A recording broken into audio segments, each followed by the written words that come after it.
Hello বন্ধুরা, আমি তনুশ্রী চলে এসেছি একটা নতুন ভিডিও নিয়ে। আর আজকে এখন যাকে নিয়ে কথা বলতে এসেছি সে হচ্ছে নন আদার দ্যান আমাদের ওয়াইটির স্বনামধন্য ঢেপি। আমাদের ঢেপি দিদিকে নিয়ে কথা বলতে এসেছি। তোমরা দেখেছো যে কালকে একটা লাইভ, তোমরা জানো যে মোটামুটি মধ্যরাত পর্যন্ত আমাদের এই ঢেপি দিদি ঢেপি কিন্তু লাইভ করে, মধ্যরাত পর্যন্ত আমাদের ঢেপি লাইভ করে। তো সেই লাইভে কালকে বক্তব্য ছিল প্রথম, যেটা তোমরা দেখেছো যে ওর কিন্তু চ্যানেলে একটা স্ট্রাইক পড়েছে এবং যেই স্ট্রাইকটা নিয়ে প্রত্যেকেই কিন্তু একটা ভিডিও করেছে, যেটা প্রতিবাদমূলক ভিডিও। কেউ কিন্তু ওর স্ট্রাইক পড়া নিয়ে আনন্দও করেনি, খিল্লিও ওড়ায়নি, মজাও করেনি, কেউ করেনি। কিন্তু ওর বক্তব্য হচ্ছে ও নাকি স্ট্রাইক পেয়েছে, সেটা নিয়ে নাকি সবাই কালকে পুরো ওয়াইটিতে খিল্লি করেছে, মজা করেছে। আমি জানি না কে মজা করেছে। আমি যেই কজনের ভিডিও দেখেছি কাউকেই কিন্তু আমি দেখিনি যে এই স্ট্রাইক না দেওয়াটা নিয়ে ওকে আমাদের ওর নাম কি বলে চুলকানি দেবীকে সমর্থন করেছে, বা চুলকানি দেবীকে বাহবা জানিয়েছে, বা চুলকানি দেবীকে বলেছে যা করেছো বেশ করেছো, দারুণ মজা পেয়েছি, তুই স্ট্রাইকটা দিয়েছিস, এমন কোনো কথা কিন্তু আমি শুনিনি। যদি কেউ বলে থাকে আমাকে কমেন্ট করে তোমরা জানিও।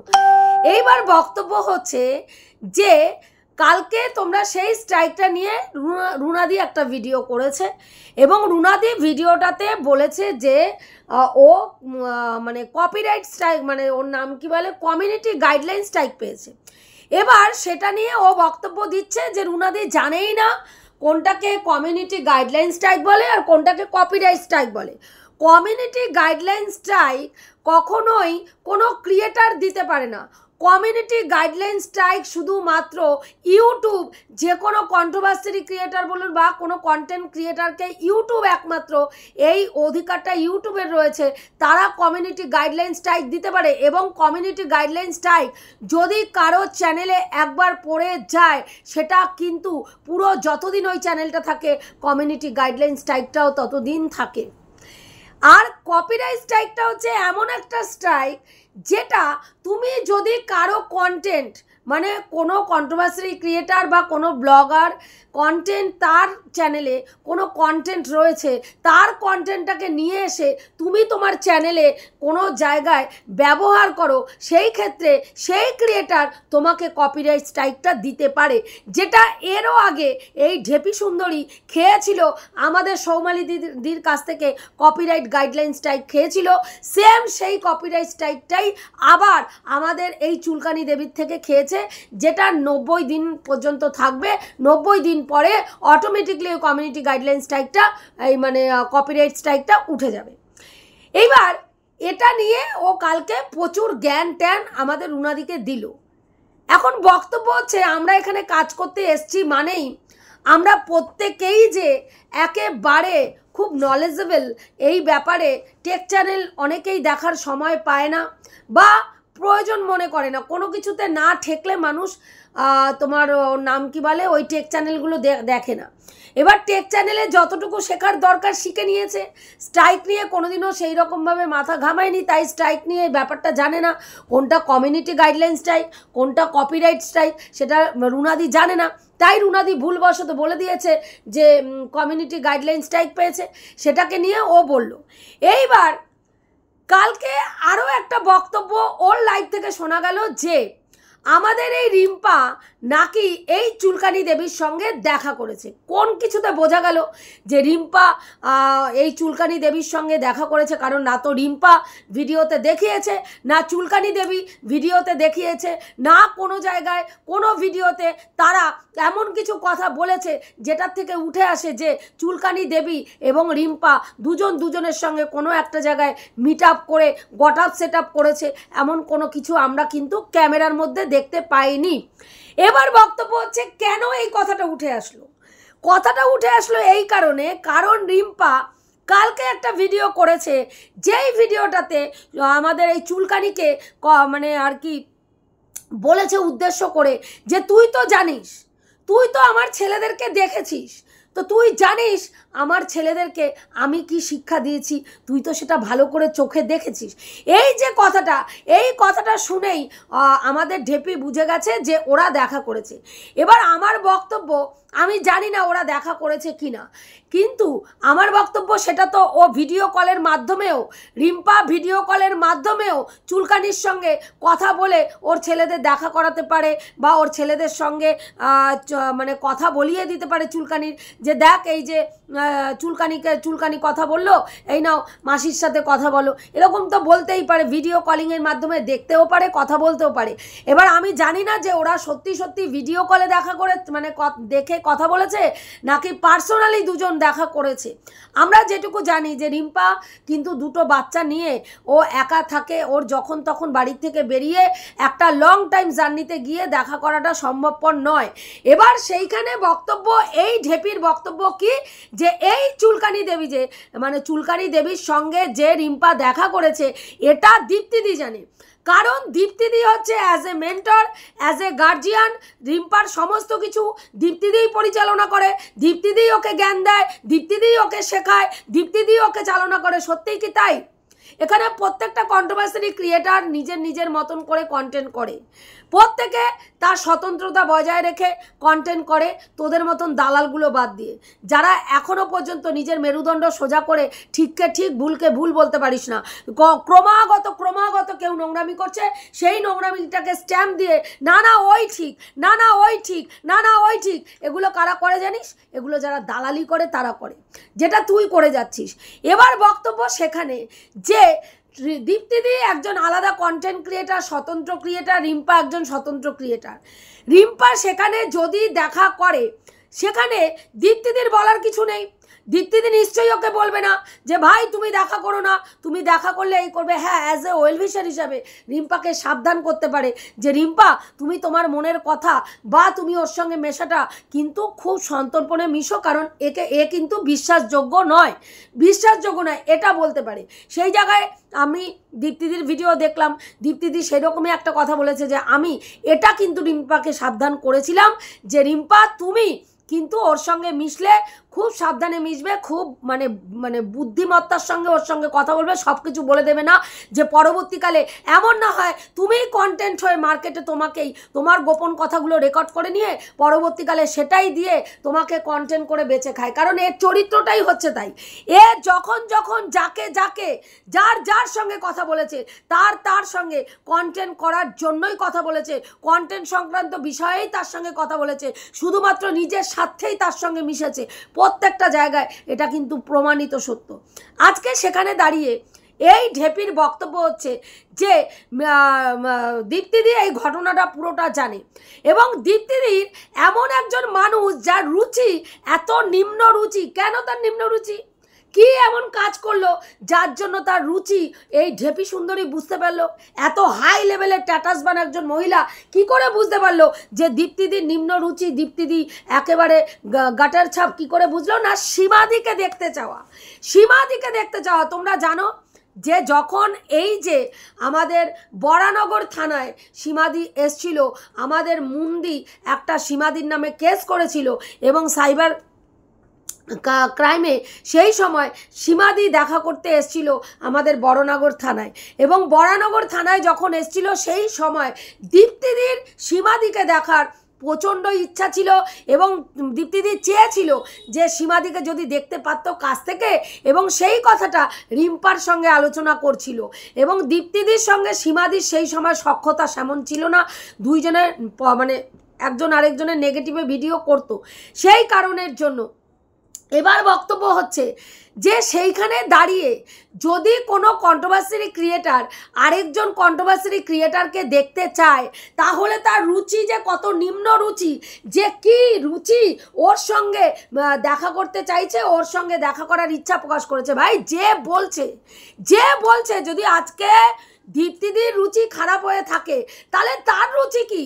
আগে তো সবার আগে নিজেকে আয়নাটায় মুখটা দেখা উচিত। ভাই আমি একজনকে নিয়ে সমালোচনা করছি, আমি একজনকে নিয়ে সমালোচনা করতে গেলে সবার আগে যেটা দরকার সেটা হচ্ছে ভাই আমার নিজের আমার নিজের রুচিটা দেখতে হবে। আমি কি হেগে মুতে লেপে রেখেছি সেটা আগে দেখব, তারপরে তো আমি অন্যের দিকে আঙুল তুলবো। ভাই আমি সীমার সঙ্গে দীর্ঘদিন বন্ধুপ্রীতি মারিয়ে গেছি। কি করেছে না, আমি তোমার বন্ধু, আমি তোমার ওয়েল ভিসার দেখিয়ে গেছি। সে তখন মনে হয়নি সীমা পতিতালয়ে জন্ম, সীমার জন্মের ঠিক নেই, সীমার রক্তের ঠিক নেই, সীমার কর্মের ঠিক নেই, সীমা নোংরা, সীমা গালিগালাজ দিয়ে ভিডিও করে, সীমা দিনের পর দিন মানুষকে পার্সোনাল অ্যাটাক করে, সীমা মানুষের মাংস ছিঁড়ে খায়। তখন কিচ্ছু মনে হয়নি, কিচ্ছু মনে হয়নি। সীমার মা মানে ওর নাম কি বলে, সীমার মা হচ্ছে সীমার স্বামী হচ্ছে সীমার মায়ের কাস্টমার, এই সব মনে হয়নি। এগুলো তখন মনে হয়নি। কখন মনে হয়েছে? যখন তার স্বার্থ সিদ্ধি হয়ে গেছে। মানে যতদিন সীমাদির কাছে এর স্বার্থ ছিল, মানে সীমাদিকে কাজে লাগাতে পারছিল, ততদিন সীমাদি ভালো ছিল। যেই মাত্র সীমাদি আর কাজে লাগলো না, সীমাদিকে আর প্রয়োজন পড়লো না, সীমাদির কাছ থেকে মালাই মার্কে চাটা খাওয়া হয়ে গেল, সঙ্গে সঙ্গে চায়ে পড়া মাছির মতন সীমাদিকে তুলে ও ফেলে দিল। এ হচ্ছে এরকম নোংরা। আজকে ও সীমাদির সঙ্গে দীর্ঘ সময় বন্ধুত্ব রেখে, শুধু তাই নয়, ফোনে ফোনে আলাপচারিতা। এমনও হয়েছে ননখোকাকে নিয়ে যখন সীমাদি পজিটিভ ভিডিও করতো, ও সীমাদির সঙ্গে সব সময় ভিডিও মানে মোবাইলে সীমাদির সঙ্গে যোগাযোগ রাখতো। সীমাদি যেই দিনকে ননখোকার বাড়িতে গেছিল, সেই দিনকে এই বজ্জাত কিন্তু সীমাদির সঙ্গে পুরো দমে ফোনে ছিল। সীমাদি কখন টোটোতে উঠেছে, সীমাদি টোটোতে গেছে না অটোতে গেছে, টোটোতে গেলে কত টাকা ভাড়া নিয়েছে, সমস্ত কিছু ও জানতো। এবং সীমাদি কাকে কাকে অ্যাড্রেস জিজ্ঞাসা করে ওর বাড়ি পর্যন্ত গেছে, সেটা পর্যন্ত এই বজ্জাত জানে, প্রত্যেকটা জিনিস ও। কারণ ও তখন কানের মধ্যে ফোন লাগিয়ে সীমাদির সঙ্গে ছিল, কি কথোপকথন হচ্ছে না হচ্ছে সমস্ত ডিটেলসটা। সীমাদি যাবে ওখানে, সীমাদি গালাগালি খাবে, সীমাদি আর মালাইটা ও খাবে পেছন থেকে বসে, ও কলকাঠি নাড়বে ওখান থেকে। ও পুরো দমে গোপন সূত্রের মতন পুরো দমে ওখান থেকে খবরাখবর নেবে। এই সেই খবরাখবরটা নিয়ে মাল মশলা মাখিয়ে ও ভিডিও করবে, ও ভিডিও করবে। আজকের ডেটেও আপনারা ভাববেন না, এই যে ননখোকাকে যে চাটাচাটিটা করছে, ননখোকাকে চাটাচাটি করছে, ভেতর থেকে আর্ধেক ভিডিওতে ও যা বক্তব্য পেশ করে সমস্ত কথা ভেতর থেকে আগে জেনে নেয় লিগাল টিমের কাছ থেকে সমস্ত কিছু জেনে তারপরে এখানে হাঁকতে বসে, মুখটা খুলতে বসে, বুঝেছেন? কিন্তু আজকে দোষ হচ্ছে কার? আজকে দোষ হচ্ছে সীমাদির। আজকে দোষ সীমাদির। কারণ সীমাদির সঙ্গে কেন দীপ্তিদি দেখা করতে চাইলো? দীপ্তিদির রুচি খারাপ, দীপ্তিদি গাটার, তাই ওই গাটারের সঙ্গে দেখা করতে গেছে। এতদিন মনে হয়নি সীমাদি গাটার, আরেকজন তো আরও 1 ডিগ্রি ওপরে গিয়ে সীমাদির গায়ের ওপরে একেবারে স্ট্যাম্প লাগিয়ে দিয়েছে, সীমাদি হচ্ছে দেশদ্রোহী। এমন দেশদ্রোহী যে ওপার বাংলায় যে সীমাদির মানে ক্রিয়েটাররা রয়েছে, তারা সীমাদির সঙ্গে কথা বলছে সীমাদির দেশদ্রোহী। তার জন্মের ঠিক নেই, সে এদেশে জন্মায়নি। ভাই কে কোন মূর্খ এমন আছে বলতে পারেন? কোন মূর্খ এমন আছে বলতে পারে যে ওপার বাংলা থেকে একটা দুধের শিশুকে এপার বাংলায় কেউ এসে থানার সামনে ফেলে রেখে যায়? দেখেছেন এরকম ঘটনা? শুনেছেন কখনো? হ্যাঁ, এক দেশ থেকে বাচ্চা এনে আরেক দেশে ফেলে দিয়ে গেছে, হ্যাঁ? মানে যা ভাট বকার বকবো, যা আং বাং চাং মনে হবে দর্শকদেরকে খাওয়াবো। ওপার বাংলার থেকে এপার বাংলায় সীমাদিকে ফেলে দিয়ে গেছে। সীমাদির জন্ম এপার বাংলায় হয়নি, সীমাদি এ দেশেরই না ভাই, নাগরিকত্বই নেই সীমাদির। তার জন্য কি করবে? সীমাদির পাছায় 4টে লাথি মেরে সীমাদিকে ওই পারে পাঠাবে, মানে কাঁটাতারের ওই পারে সীমাদিকে পাঠাবে, তারপরে দম নেবে। কে বলছে ভাই? কে বলছে? মূর্খের জাত একটা বলছে, যার ক লিখতে কলম ভাঙে, যার বাংলা উচ্চারণ পর্যন্ত ঠিক মারাতে পারে না, একটা 6 মিনিটের ভিডিও করতে গেলে হেগে মুতে খেয়ে তলায় ঢুকে যায়, সে এসে জ্ঞান মারাচ্ছে যে সীমাদি দেশদ্রোহী, সীমাদিকে এই পার বাংলা থেকে ওপার বাংলায় পাঠাবো, তারপরে আমি দম নেব। ভাই এরা নিজেদেরকে কি মনে করেছে? একজনের ছত্রছায়ায় ঢুকে গিয়ে নিজেদের কি ভাবছে? আমি সত্যি এদেরকে দেখি আর ভাবি জানেন, মূর্খের অশেষ দোষ একটা কথা আছে, এদের অবস্থা হয়েছে তাই। পেটে কালির অক্ষর নেই, জ্ঞানের কোনো মানে ধার পাশ দিয়ে যায় না। হ্যাঁ, আর তারপরে একটা পাওয়ারফুল একটা মানুষের সান্নিধ্যে চলে এসে নিজেকে বিশাল কিছু মানে একে ছিঁড়ে হাঁটি বাঁধবো, ওইটা ছিঁড়ে হাঁটি বাঁধবো, সেইটা ছিঁড়ে হাঁটি বাঁধবো, এখানে গুজে দেবো, ওখানে ভরে দেবো, এখানে দাঁড় করিয়ে দেবো, ওখানে হুড়কো দেবো, মানে এইরকম একটা আবভাব। ভাই যা বলবো, দেখুন আজকে ওদের ভিডিওগুলো সেকশনগুলোতে গিয়ে দেখবেন যে সাধারণ ভিউয়ার্সরা মন খুলে কমেন্ট পর্যন্ত লিখতে পারে না, এমন পরিস্থিতি। প্রতিদিন ভিডিওর সেকশন যখন ভিডিওগুলো সামনে আসে না, ভিডিওগুলো দেখি, সেইখানে যখন কমেন্ট সেকশনে যাই, 2 থেকে 3টে, জোর হলে 4খানা কমেন্ট বক্সে পড়ে। এক একজন 40,000 50,000 সাবস্ক্রাইবার নিয়ে বসে আছে। ভাবুন, 40-50,000 সাবস্ক্রাইবার নিয়ে বসে আছে, তাদের গ্রহণযোগ্যতা কোথায়? তাদের কমেন্ট বক্সে 3-4টে কমেন্ট, আর লাইক তো দূরবীন দিয়ে খুঁজে বার করতে হবে লাইক। তাহলে ভাবতে পেরেছেন যে এদেরকে মানুষ কতটা পজিটিভভাবে দেখে আর কতটা নেগেটিভভাবে দেখে, কতটা ঘৃণার চোখে দেখে, যে মানুষ মন খুলে গিয়ে একটা কমেন্ট পর্যন্ত করতে পারে না। আপনি কি কমেন্ট করবেন? আপনি কমেন্ট করবেন, আপনাকে থ্রেড দেবে। লাইভে বসে নেগেটিভ কমেন্ট আসলে থ্রেড দেয়, কমেন্ট কর, তোর কমেন্ট ওই যে জায়গা মতন, তোর কমেন্ট কিন্তু সমস্ত কিছু তোর প্রোফাইল চেক হচ্ছে, কমেন্ট কর, তোর প্রোফাইল চেক হচ্ছে। এইরকমভাবে ভিউয়ার্সদের সঙ্গে কথা বলে, ভাবতে পারেন? হ্যাঁ, এগুলো কাদের, এইসব কথাবার্তাগুলো কাদের মুখে মানায়? যারা গুন্ডাগার্দি করে তাদের। হ্যাঁ, এর অবস্থা হয়েছে তাই। সেইখানে আজকে এরা দিনের পর দিন গ্রুপ কলে সীমাদির সঙ্গে ঘন্টার পর ঘন্টা গল্প করেছে, ঘন্টার পর ঘন্টা, রাতের পর রাত গ্রুপ কলে ছিল, কথা বলেছে। আজকে সীমাদির সঙ্গে মেশা মানে গাটার। কি রুচি বাবা, সত্যি দীপ্তিদি, তোমার কি রুচি! তুমি এত খারাপ যে এর সঙ্গে তুমি দেখা করতে চাইছিলে, সীমার সঙ্গে দেখা করার চুলকানি উঠেছিল তোমার। হ্যাঁ, অথচ এ নিজে যেচে পড়ে কৃষ্ণাদির বাড়িতে একেবারে কাটা লাগা আরে বাংলে কে পিছে তেরি বেরি কে নিচে হায়রে পিয়া, আহারে পিয়া। সেই আহারে পিয়া করতে করতে, নাচতে নাচতে কাটা লাগা পড়ে একদম পুরো চলে গেছিল। ওর নাম কি বলে, কৃষ্ণাদির ওখানে যেতে, মানে কৃষ্ণাদির বাড়িতে চলে গেছিল, যে ওখানে সীমাদি কাজলদানিকে আনছে নাকি দেখার জন্য। হ্যাঁ, কাজলদানিকে আনছে নাকি দেখার জন্য, ইনভেস্টিগেশন করতে গেছিল। আর আজকে বলছে কাজলদানিকে ওখানে তার মানে সীমাদি আনে, এই কথাটাই সীমাদি বোঝাতে চেয়েছে যে ওখানে মধুচক্র চালায় সীমাদি। ভাবতে পারেন একটা শিক্ষিকা, যিনি একটা মানে কি বলবো, এডুকেশন ব্যাকগ্রাউন্ড থেকে উঠে এসছেন, এবং যার প্রফেশনটা হচ্ছে মানুষকে এডুকেশন দেওয়া, তার বাড়িতে সর্বক্ষণ আমরা দেখেছি সীমাদি লাইভ করছে, পাশের ঘরে স্টুডেন্ট পড়াচ্ছে, কৃষ্ণাদি পুরো গলা শোনা যাচ্ছে, স্টুডেন্টদেরকে রীতিমতন বকাঝকা করছে। সেখানে তার বাড়িটাকে একটা মধুচক্রের আসর বানিয়ে দিয়েছে, যে তার বাড়িতে নাকি মানে সীমাদি যায় এবং একাধিক পুরুষকে নিয়ে যায়। সীমাদির তো এখন আবার পরকীয়া, আগে একটা শুনেছিলাম, এখন 3-4টে শুনেছি।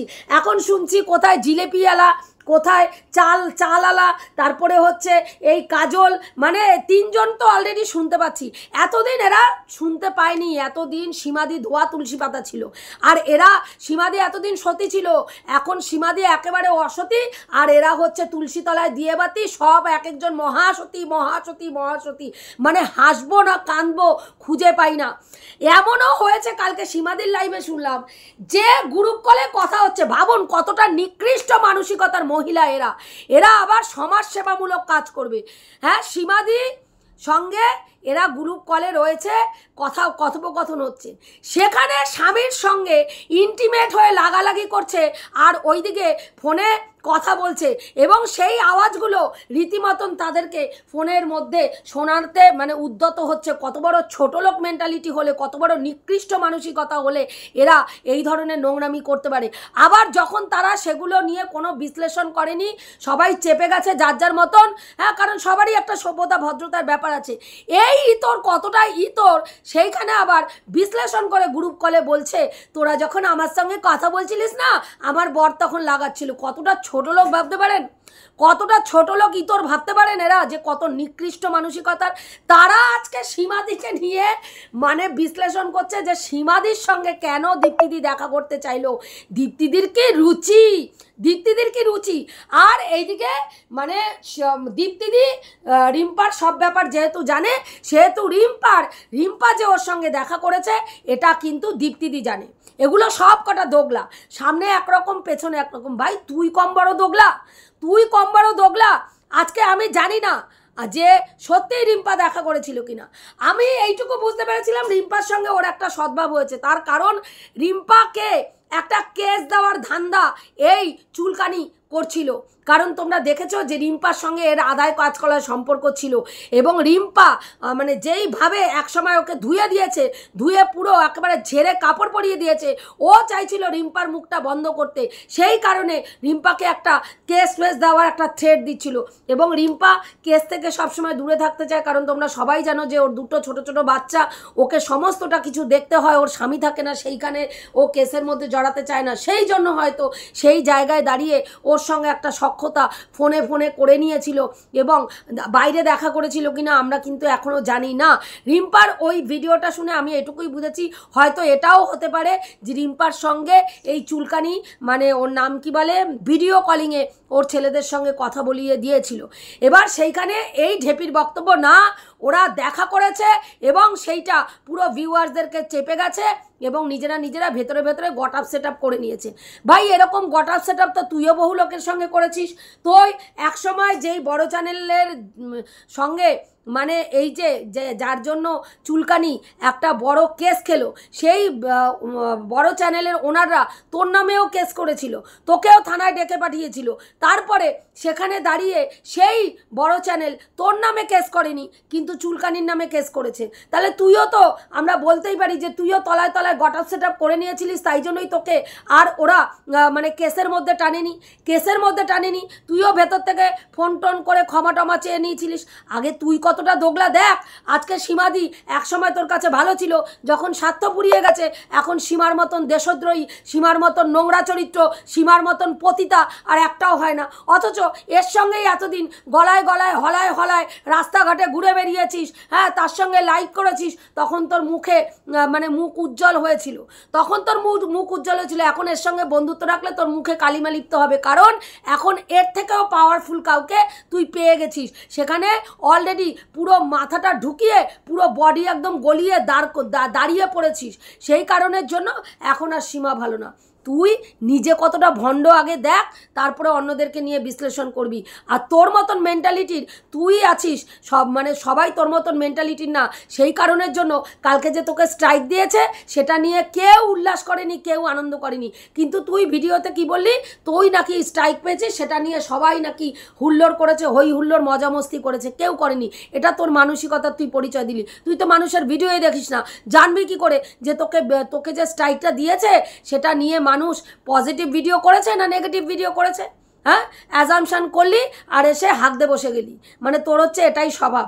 যখন ভিডিও করবি অন্তত মানুষকে বলার আগে তার ভিডিওগুলো দেখবি, তারপরে সেখানে হাঁকতে বসবি। বুঝতে পেরেছিস? যাই হোক, এইটুকুই বলার ছিল বন্ধুরা, রাখছি। দেখা হবে নেক্সট ভিডিওতে। প্রত্যেকে ভালো থেকো, তনুশ্রীদির পাশে থেকো। আর আমি যে কথাগুলো বললাম ঠিক বললাম না ভুল বললাম অতি অবশ্যই কমেন্ট করে জানিও।